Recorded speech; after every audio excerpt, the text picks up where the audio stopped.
Hello people, welcome back to the next session.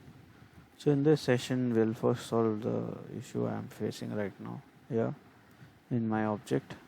You know, to clear this issue, ideally this arrow should come here at the end, and it should not go to the next line as it is going right now.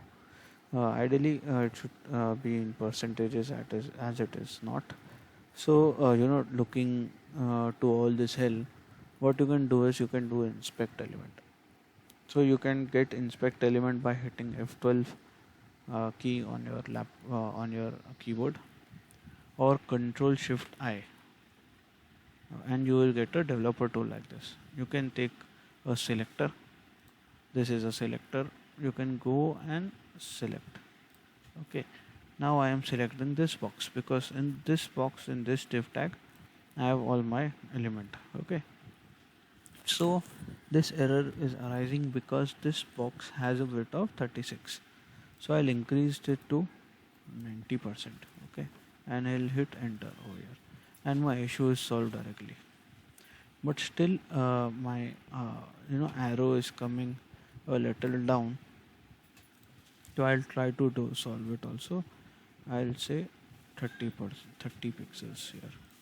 Okay, so over here in the arrow it is 22, I'll say 30, and in my width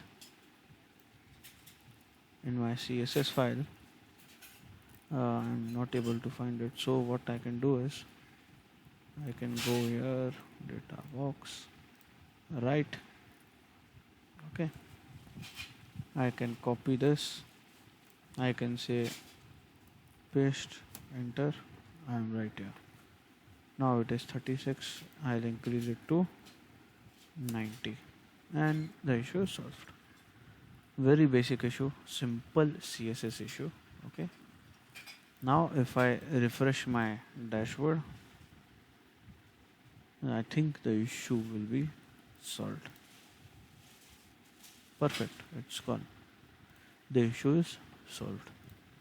Okay, a lot of people ask me this question, how to solve the basic styling issue. So this is how you can solve it. Best option is you can add and drag your object here into your dashboard itself. You can go to inspect tool. Okay, and you can see where the issue is coming. Okay, so in the next session, this is a very short session, around 3 minutes, 4 minutes. So in this section, this is done. I'll show you where a basic a KPI object, something like this, I'll make it from scratch using HTML CSS, basic HTML CSS, and we can go ahead with the advanced properties which we can add here, and do some operations, do some actions here itself. Okay, so I'll meet you in the next session. Thank you.